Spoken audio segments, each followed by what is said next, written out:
I taped this episode in December of 2023, but because of some problems, both technological and characterological, if that's how you say that word, I got very delayed in posting it, but I think it's still worth listening to. I apologize for the lateness.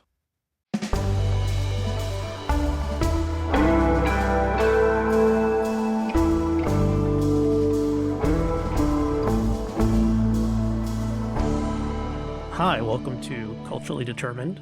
I'm your host, Aryeh Cohen-Wade, and my guest today is Hannah Gold. Hannah, could you please introduce yourself? Hi, I'm Hannah Gold. I'm a freelance writer.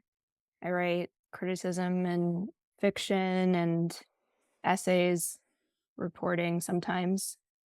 Thank you so much for coming on the show today. We're going to be talking about a piece that you published in Harper's, and there'll be a link in the show notes.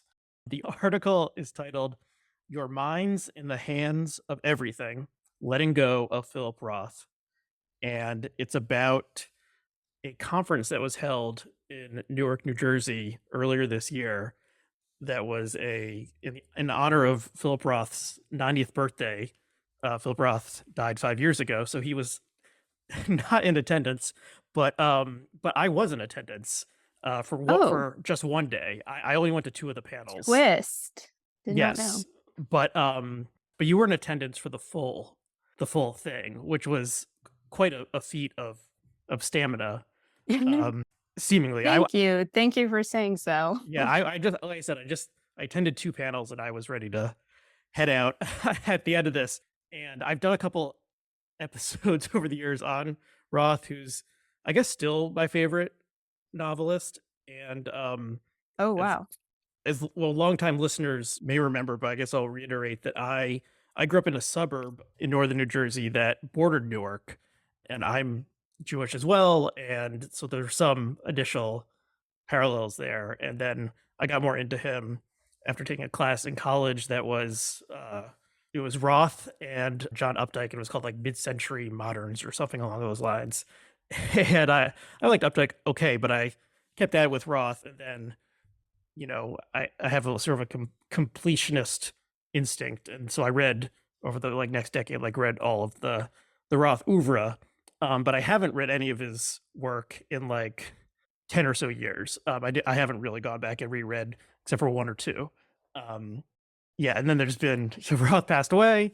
There was this authorized biography that was about to come out, and then there were a bunch of allegations against the author Blake Bailey of harassing and raping high school students when he was a teacher, and the book was pulped, but then like released later by a Was resurrected. yeah, by this press that does like canceled authors like Woody Allen's book and stuff like that. So I never read that, but I did interview Laura Marsh on the show a Oh, couple of love years ago. Laura. Yeah, who gave the book its earliest negative review before the stuff about Bailey's alleged crimes came out. So anyway, I'm deep in the Roth stuff, but also far enough away from it that like I don't remember like the plot of various books. So that was me talking a lot. What is your interest in Philip Roth? Like, how did I come to him, or what is my interest Well, yeah, how did you now? come to him, and then why did you decide that the Roth 90th 90th Uh, birthday celebration was worthy of like 100% attendance? yeah.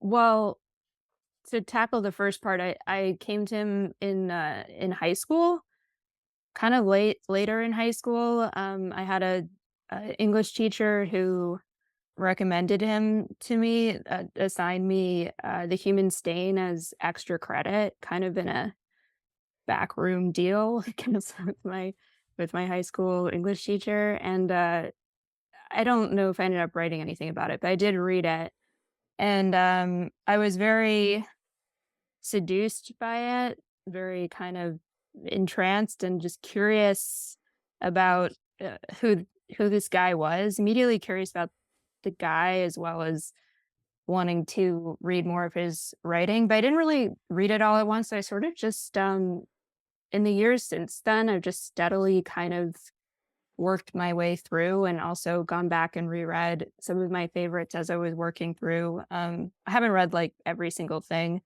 but I've read definitely the majority of it. And yeah, so that just continues up to this present day where I'm sort of just involved in this working through of his writing and life, and why I decided to write this piece. Um, I was very lucky to have an editor who I'd worked with before at Harper's who sent me a text one day and was like, "Do you have any interest in Philip Roth?"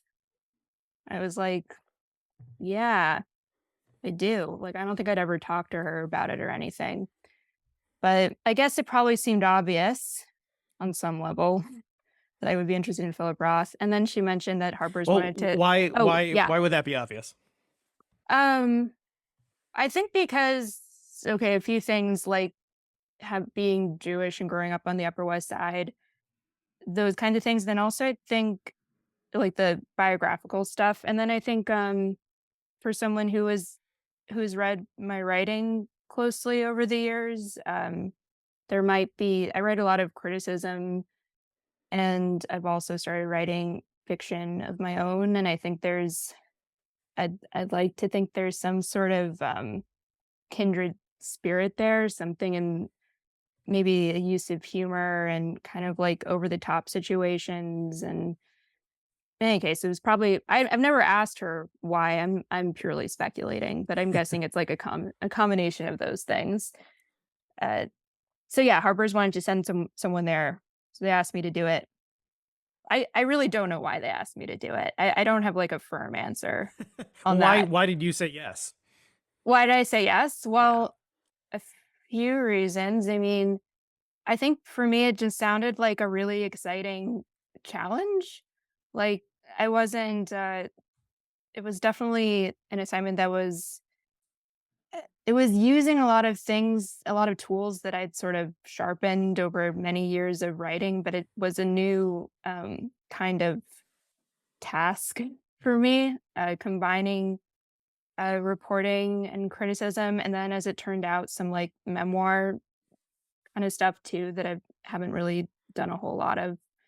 So I think it was just exciting that they would let me write it however I wanted, and that there's this whole kind of like legacy of writers who I really respect and enjoy writing about Roth. And it seemed exciting also to like, you know, and scary to be like, yeah, joining in that. So he's definitely an author who encourages like obsessive readers Mm. or fans. And I mean, I guess maybe I'm one of them or used to be one of them. And you know, I assume John Updike's 90th birthday passed generally unremarked upon. Mhm. Um, he died about 15 years ago, I think, and he grew up in this small town in Pennsylvania called, I think, Shillington. Like, if there was a John Updike 90th birthday literary 3 day extravaganza, I missed it and didn't hear about it. And these were authors that were paired together often in Mm. life, and Updike wrote these short stories that were sort of a um, comedic, featuring this character Beck, who is a kind of a comedic version of Roth, or like what if Updike had been like Jewish and lived in New York City, like Roth did. Yeah. And so they were sort of like rivals. And then they were an English professor in the early 2000s paired them together for a course. But since they both died, I don't know. Roth is a lot more like in the air, discussed, than you don't hear that much about Updike anymore, I don't think. Well, what is it? Yeah. So what is it about about Roth, do you think, that inspires this sort of devotion? Well, I think it's a lot of things. It's that he kind of he has this like very intoxicating kind of uh brew of like resentment, enormous talent, an enormous kind of like it's like a vulnerability mixed with an incredible kind of like will to power and will to control his reader and his legacy in general. I think he is the kind of writer who's he's very interested in himself and in his many, proliferating alter egos. And I think that I mean, there are a lot of reasons, but just to start it off, like his kind of his ability to like put himself forward and at the center of his fiction, also his nonfiction, but like more surprisingly, his fiction.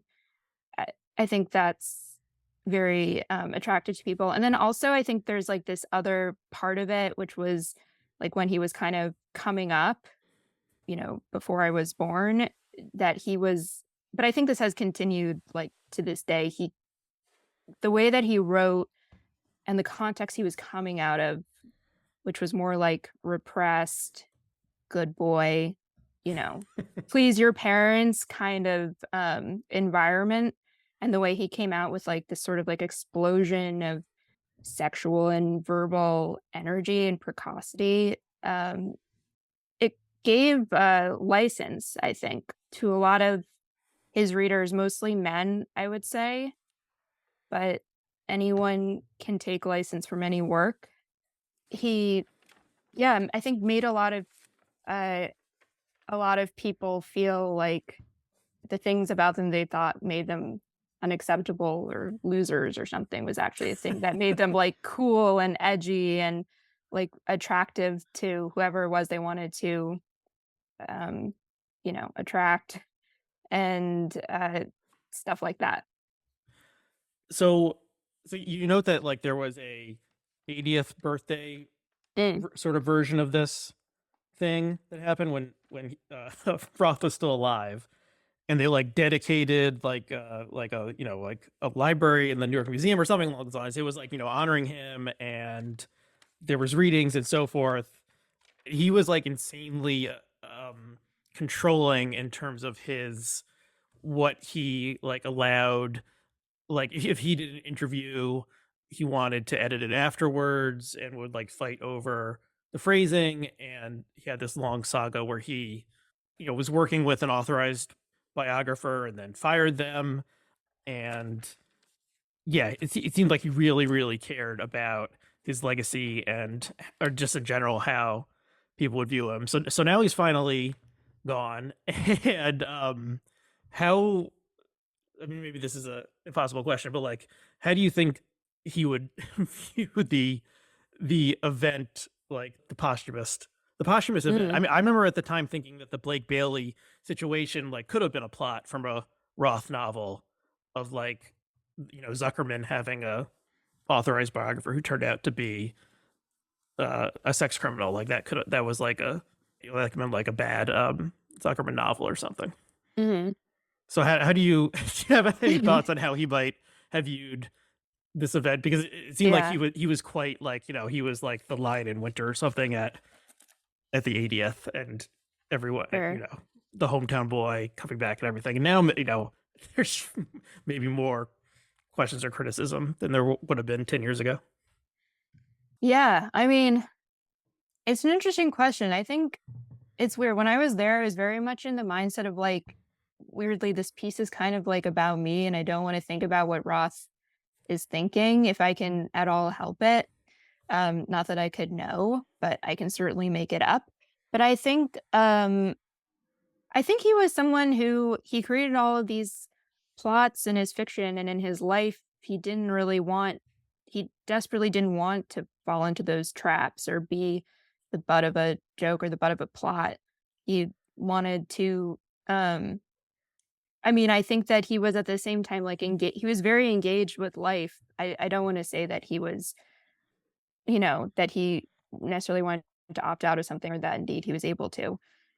But I think that how he would view this event, um, I think he would find it, amusing, actually. I think he would it was generally it was pretty positive. I wouldn't say it was glowing, but it was all, fans of his from various corners of academia and, you know, novelists, publishing people. Like, it was just very, and friends of his. There was like a panel that was friends of Roth, which I don't think I ended up writing about. But I do think with I think he would have it would have been perfect for him because he would have been able to enjoy all the praise and also kind of like maybe get a kick out of like how everyone was sort of reducing his work in this way or that way. Not that they actually were, but I think that he was someone who loved to quibble with his readers um, at any chance he got. So those are some thoughts on that. Yeah, maybe that was an unfair question Oh, because no, no, no, it's a good how could question. one Sorry, I hope how I could one possibly know? no, it's interesting. It's just, I'm trying to, like, I'm trying to think like this guy. I'm not sure how much I can think like this guy, but I tried.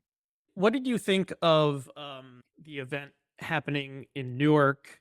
And there was like a tour Mm, of of places from Roth childhood. I mean, this is like the sort of event that normally would like the 92nd Street Y or something would host, mhm. and it's in this weird place, NJ Pack, the New Jersey Performing Arts Center, where like Yeah. there, like the New Jersey Philharmonic or whatever usually plays there, or if Michael Bublé is touring or something, he'll perform there. That's sort of the place it is, and then Newark is an unusual place in all sorts of ways, and maybe it would have like made more sense for this to just be like hosted by Columbia or something.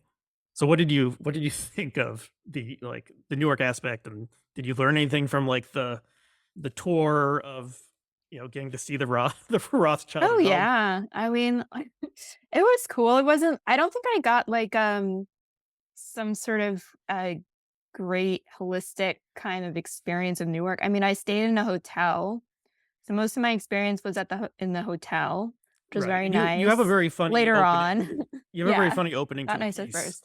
where you talk about like if you're staying at a hotel in Newark, like almost assuredly like something has gone wrong, Uh, because like either your flight was canceled or you have like if you're visiting someone in Newark, you probably would like stay with them or something. You're probably not yeah, I just tried staying to in a remember hotel. that everyone around me that all my neighbors had had their flights canceled, and they were probably terribly upset, so I was actually in a pretty good position compared to them, although I was enduring all of these panels and performances and whatnot. So was there Mm, anything about Newark, because he's so associated with the Newark of his childhood, and then in some of the later Zuckerman novels, especially I guess American Pastoral, talk about like Newark in the 50s and 60s, but it's very different. Like the idyllic, like Jewish enclave that he remembers or satirizes alternately, or slash like idealizes, like that's vanished. Um, and it is somewhat strange that you have this city that's probably like two-thirds African American, and the like famous son or whatever is a deceased Jewish mhm, man. mhm. Do you have any thoughts on that? Um, I mean, it definitely felt like I mean, going from the NJ Pack to his home in Weequahic, which was sort of like the trajectory of this bus tour, which was the only time I really saw anything outside of just the very central downtown with the convention center and the library. I went to his library and stuff. I mean, it in between it was just sort of like kind of dilapidated, a lot of and a lot of sculptures and stuff, and there was a sort of sense of I mean, obviously it's completely changed since Philip Roth was born, and there are all kinds of reasons why that is. But I think maybe it kind of rhymes in a way with the, like, kind of spirit um, of the festival, which was to kinda, like, keep alive something in a world that sort of, like, changed beyond it, and Hmm. it doesn't really resemble the world that Roth was born into and sort of thumbed his nose at and, you know, talked back at and was, like, really revered by ultimately. Mhm. But yeah, I thought about including some more of that in the piece, but I kind of felt like that was in a way of false that there was something a little false about that comparison. It was like more complicated than that. Like it had sort of only a very like kind of superficial similarity in my mind. And yeah, and I don't think I saw enough of it really to fully digest that. Yeah, I mean, downtown Newark is like on a weekend is like not a pedestrian friendly place. Mm. And probably not a lot of people were like wandering around I looking mean, also for interesting Newark things. everyone who was at the festival, with the exception of like the other journalists who were covering it, were I mean, pretty much, and you maybe I don't really know, were like quite a bit older. You know, they were like the 70 plus crowd. So I Right. think everyone went to bed when everything was over at 8, you know, early bedtime, and I did the same, except that I stayed up reading, Sabbath's theater. But Right. that was really the only difference between me and a, elder that weekend. Right. So, well, let's talk more about the crowd there and your Mm, interactions. Like you meet some people from the Philip Roth Society, if that's what it's called, and mhm, so you describe in detail one panel, which is one of the two I went to, mm, um, and there was a like question and answer session of that, which you describe in an entertaining way. Um, yeah. Who are yeah, you these? got you Who are saw a these good people? one of the people who are attending. Yeah, who are these strange people who would come to this, especially like people who were staying overnight, who were not journalists, Yeah. who were just like Philip Roth aficionados. Like, what were these people like?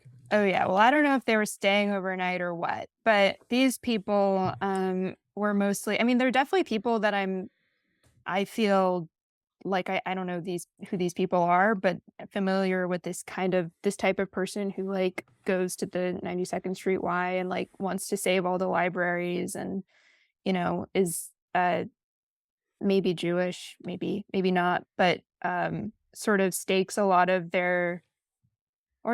of their self-conception as stakes it on, like, being a lover of literature, a defender of literature, and, is like a lot of older people of, like, any time in history, maybe are a bit perplexed and have a lot of questions when it comes to to younger people and are maybe I don't know, like, not in a I don't really mean this in a critical way, but are kind of just, clinging to the stuff that really fired them up when they were younger. I mean, this is all just, like, me, you know, imagining that's the case in a way, but that's sort of the vibe that I got from talking to people and overhearing their conversations and watching them interact with the panelists and listening to the questions they ask the panelists, things like that.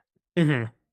Yeah, I mean, it's strange to think about Roth becoming this canonical figure when he was also this extremely transgressive figure, Mm, and or at least the texts are very transgressive, and so the older person who was like, treating these things like treating Roth like, well, you call him like a waxen idol or something. But like, it's just weird. You can't treat it that you can't treat Roth that seriously, I think, in a lot of ways, because he did like write so much about masturbation, um, you know, bodily decay, bodily decay, men who are like obsessed with sex, um, and many of the books are so humorous that you can't sort of be like, I don't know. There's an absurdity aspect to thinking about having like a stuffed shirt attitude towards these things, which maybe if you were at the like, I don't know, Henry James bicentennial celebration or something, it would make more sense to have like an air of like things just aren't the same. So, when there was yeah. some of that, or yeah, I don't know. So you have to like the humor and hilarity of Roth and the places he goes are still, I think, transgressive and shocking. And yeah, it's like putting him up on the pedestal has this absurd side to it, I think. Um, well, why don't we? You can either react to that, or let's talk about the panel that Megan Down Oh, okay. Well, moderated.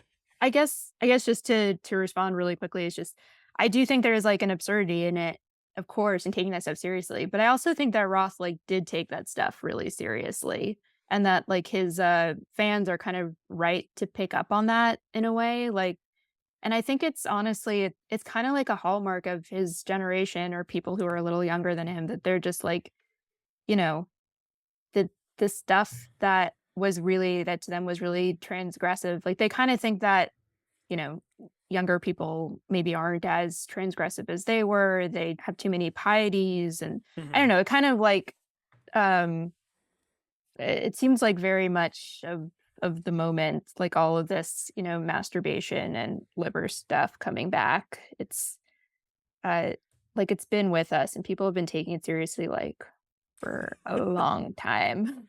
Right. Well, it's somewhat surprising that a high school teacher, even as an extra credit project, said you should read a Roth novel. Mm, Um, and I don't remember how sexually explicit The Human Stain is, but I mean, it's reacting to the Clinton Lewinsky sex yeah. scandal, and I couldn't imagine. I think you're maybe 5 or so years younger than I am, but I couldn't imagine one of my high school teachers assigning any Roth to me in the late '90s, even though that was also like the era of like American Pie and there's something about Mary. I think it would have been too much. And then if you think about the stupid like book banning crusades of the current era, like things that are 3% as over the top as some of Roth are getting, like people like Mm, people parents are at school board meetings going nuts about them. Um so yeah, so I don't know. Um yeah. like It, would like who would everyone would get mad at Porto's complaint being assigned to a high school's, English class, I think. Like yeah. I can see that. I don't know, it was crazy times on the Upper West Side, but also I think, like, I don't know, I just had a really good relation I had a sort of personal not, like, very personal, but with this teacher, she kind of, like, took me under her wing, and she just gave me a lot of recommendations that were really, formative for me, and I think that I was also at the time, like, I looked back on my old copy of The Human Stain, which I hadn't read since high school, and, like, everything I'd underlined was, like, about Bill Clinton, and I think I was just really obsessed with Bill Clinton and, like, I just didn't even, like, notice all of the other stuff that was sort of swirling about it. I was like, "This is a politically engaged novel. That's so cool." Like, that was kind of the extent of it. I was just, I mean, I was like and the language is so amazing, of course, but I wasn't, really clued in to the sexual aspects that much. uh-huh. Anyway, um, but yeah, the whole like book banning uproar stuff is obviously bad, and I understand why. I don't know. Well, That's because it. like you can imagine Ron DeSantis getting mad at a Philip Roth novel. You can imagine the That would or be so funny. I the mean, maybe look. it's already happened, but I don't Yeah, I don't know if he's ever read. That'd be an interesting question. Has know. has Ron DeSantis read Philip Roth? Um, and then you can imagine the blue haired woke quote unquote college student getting mad at Roth and Hmm. for the sexism and racism and just for being a dead white male author, who's taking up space in the curriculum versus all the people who have been excluded from the curriculum. Um, yeah, so that was, I mean, so that vibe was sort of there. It seemed like, and so Yeah. so okay, so Maybe this leads us to Megan Dom, yeah, so maybe. that Megan Down, who I should say has appeared on this show in the past. Okay. She was the moderator for a panel, and it was titled. Wait, okay, in the piece you say how you couldn't remember exactly what it was titled. What was it actually Oh, titled? yeah. I think it was I think it was titled What Gives You the Right? What gives you the And right? I think Which I must be a thought it was quote. called, like, What Are We Supposed to Do Again, or something like that. I don't remember what I wrote exactly, but Right. it was something like Yes. that. What gives you the right? And so it was like sort of the cultural appropriation slash cancel culture panel. And Mm, um it was Down was the moderator, and then it was Hannah Rosen, um, novelist who I wasn't familiar with, Jean Hanif Corlitz, and then the critic Lauren Michelle Jackson. And so it was four women, and they were mainly talking about the human stain and how the twist in that novel is that a seemingly white Jewish college professor is sort of like canceled in the cancel culture sense for using a antiquated slur for black students without realizing what he's that the students he's talking about are black is sort of ridiculous. And then the weird twist is that it turns out that he is a light skinned African American who like passed the color line and abandoned his previous life. And the the Zuckerman character, who is the Roth avatar, like tells the story from this character Coleman Silk's perspective. And so the question was kind of like, could this happen? Like, would this get published today? Or would the, you know, the cancel culture mob come for Philip Roth and prevent it from being published? And there were a lot of references to this other book, American Dirt, that shortly before the pandemic became a like cause celeb of some sort, where people were mad about the author for some like possible cultural appropriation of a story of a Mexican American migrant. If I have any of those facts wrong, please correct me I don't know. before. I haven't read the book. I haven't I either. probably know as much as you do. It seemed like But it yeah. wasn't actually that good of a book, but it made a lot of people, it made at least some small amount of people mad, and then there was a big backlash. And the book was a bestseller, but it left. I mean, the discourse around it was stupid, and a lot of people were angry in the end. So it was it didn't make a ton of sense that they would really spend so much time comparing what people agree is a good literary novel to what was sort of a like one level up from a airport novel sort of book. But yeah, so what did you make of Hmm. that panel? And then yeah, what did what did you think about that one? Oh, man. Well, I thought, oh god, we have to include this in my article. Uh, no.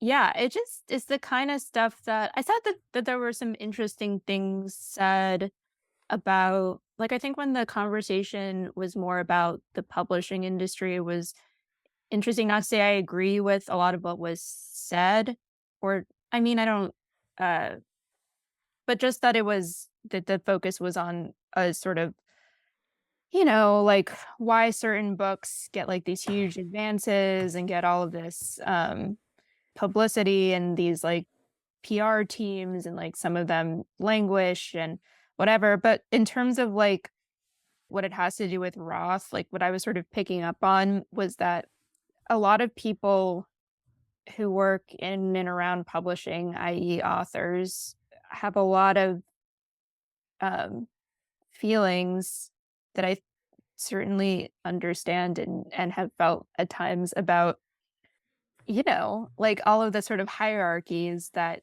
crop up, that are encouraged by the publishing industry, and just by the world that we live in general. And that Roth is kind of like this guy who, in a way, I mean, in a lot of ways, like, beat the odds, and he became really, really respected, and his birthday is being celebrated in his absence. And he's just, I think a lot of people, instead of resenting that, his fans really, they relate to it.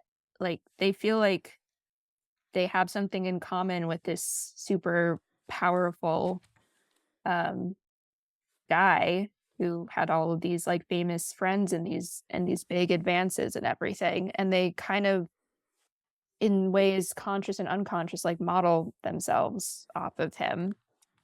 And so, yeah, I just found that really interesting. Like, people are kind of, his fans tend to, like, really, really defend him.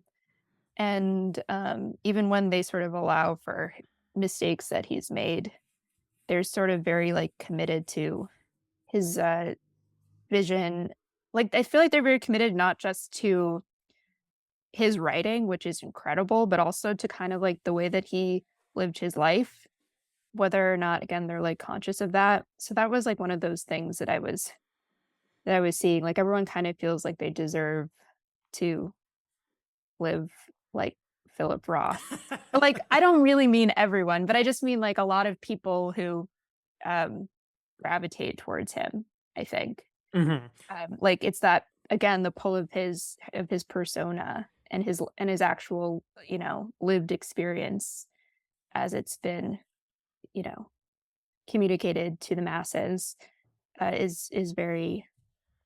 And these are also people who often say that they, like, wanna separate, fiction and life and all those things. So I think it's just an interesting kind of that panel brought some of that to light for me.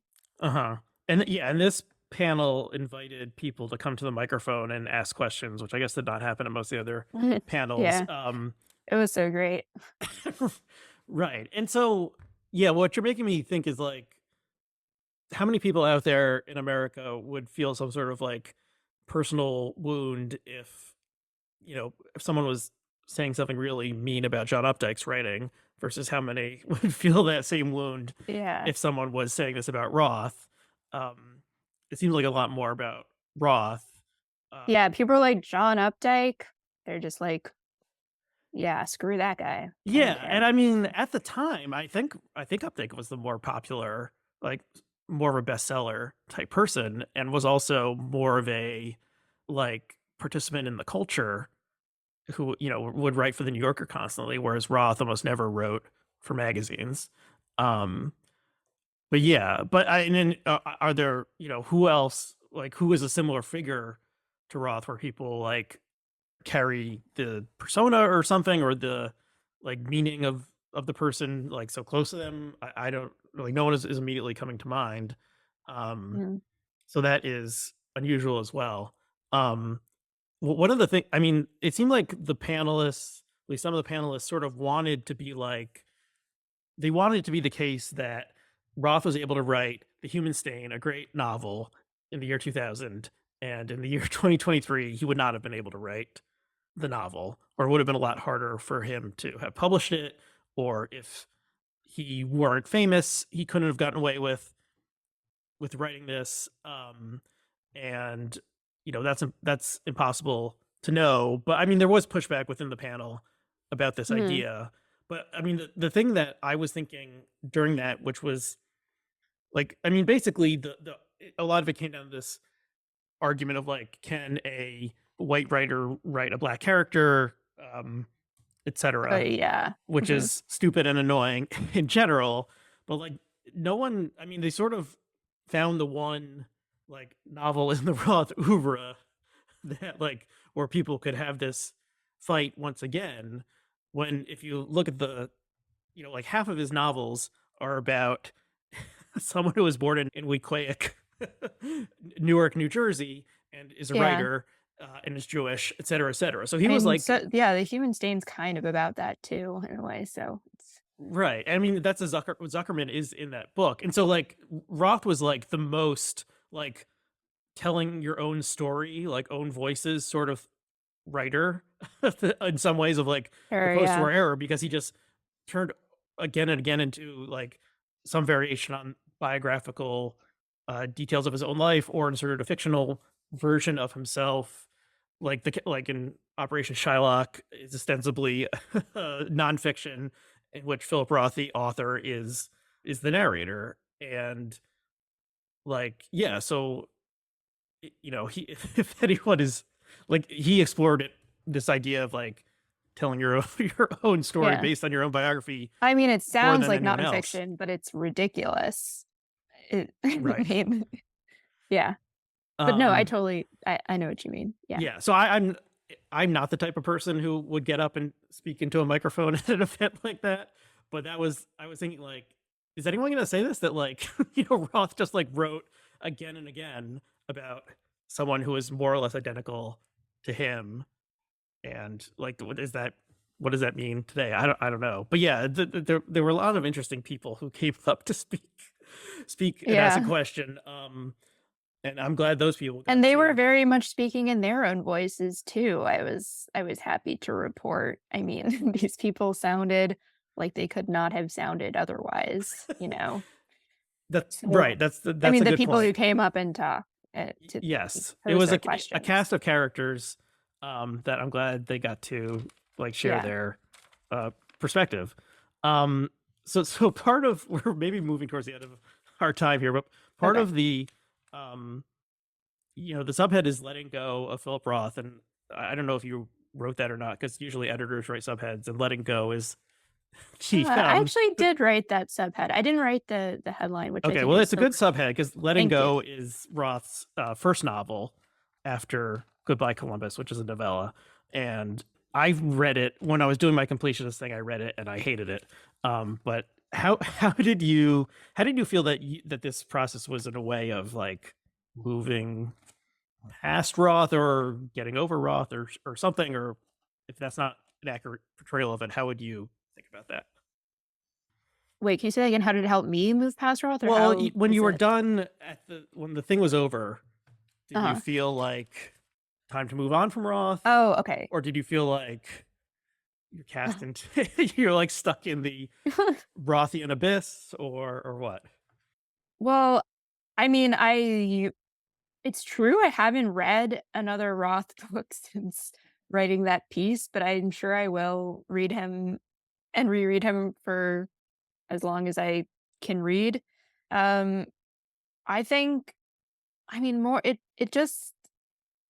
did, I think, help me work through some, like, personal kind of questions I have about why I'm so kind of, drawn to his work and, like, what that's all about, but I think yeah, I think I left with this kind of the same way I went into it, which is that I have a personal relationship with his writing, which is, not reciprocated because writing cannot reciprocate and the author is not around. But I think that that's for me is it's more than enough because what what reading and rereading his work has given me like all of the fun he had with it and all of the imagination and all of the humor and all of the kind of writing about being a writer. I think that's why a lot of writers are especially drawn to him and why he's always revived is because his focus always on writerly concerns and his sort of his ability to find his way to the heart of it. I think he's a writer with a lot of in his writing at least, he has a lot of emotion about what he does that's very palpable to me. And, yeah, I just think I came out just, still believing in that. You note that there were a lot of like readings or people reading excerpts or some sort of more dramatized version of the novels, and that you thought, oh, these were all pretty bad and sounded Uh, bad. Why do you think that is? um, well, the conclusion I came to in the piece, which is kind of still my conclusion, is that he's someone who's his writing is very, it's very performative, but on a kind of like a one-on-one level, like, it's very fun to read it aloud to yourself, but I think that it's not really because there's so much, description of psychological states and kind of, like, jokes and meandering, and it's very, the plots, except for in some of his books, are, uh can be very imaginative and very, like, kind of inward and hard to dramatize. Um, I think those are some of the reasons. I think that's the same reason why he has such a personal hold on so many of his readers is because it's not easy to convey to an audience what it is about the experience of reading him that is so special. It's kind of like between him and his reader. It's just really hard to reproduce that, and I don't think the material is written, in order to reproduce that. I think it's written to control and what is the word exactly? To kind of, flatter and seduce who reader whichever given reader comes across his work. I think there's kind of, like, something for anyone who's kind of, uh, susceptible to being grabbed by him. I don't know Right. exactly how to put it. Right. I mean, he's great at like two people arguing with each other. Is Eh.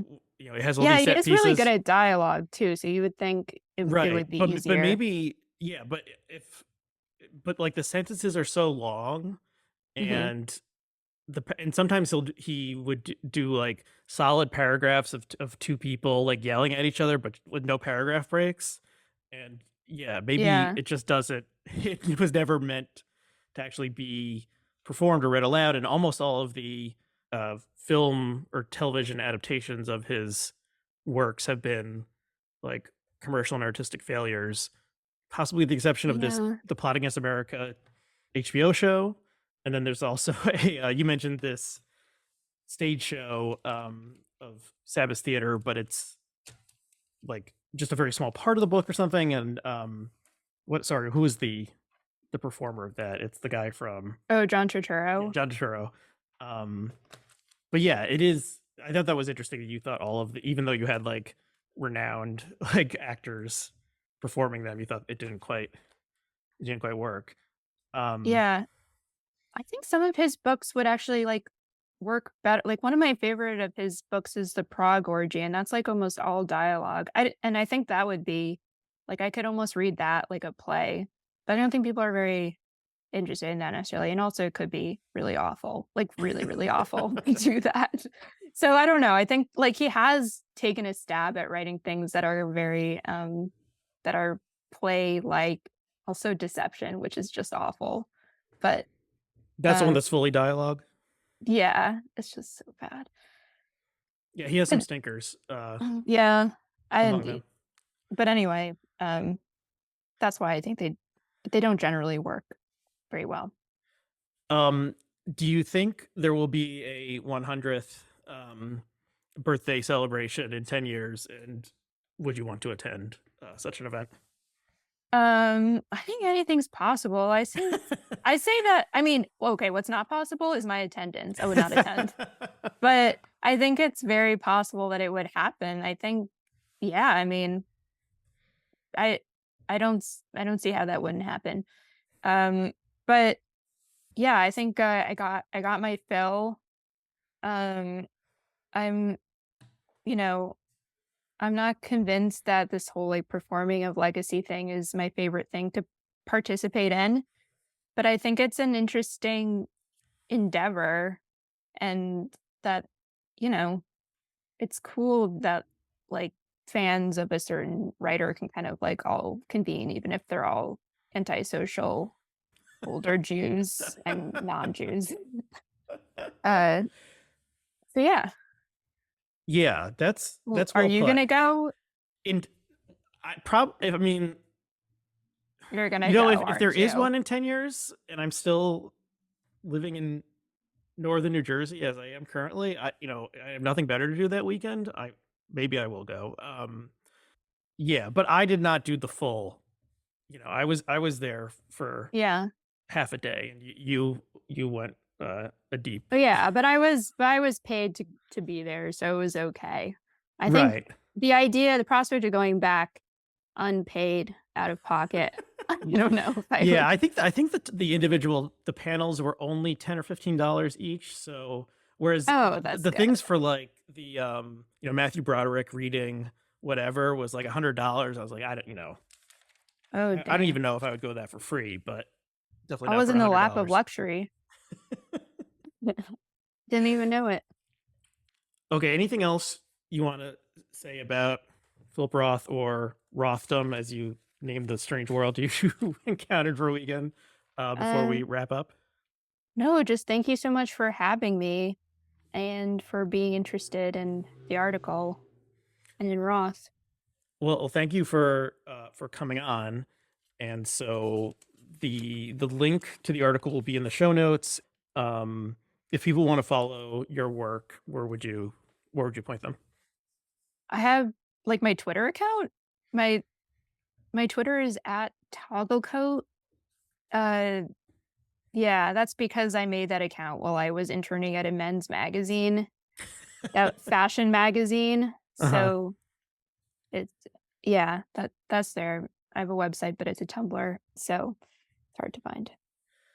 Well, I admire anyone who created a Twitter account with a weird handle and then kept it as they moved Oh, into the, that's a low professional bar, or but thank you so or much. semi-professional world. No, because it shows that, you kept your, sort of a keep us in weird style instead of just picky your first name and your last name or whatever. Although you note that there's another writer who has the same name as you, which I am is aware. one of the things that happens in in Operation There are Shylock. actually many. There are many. We are um, legion.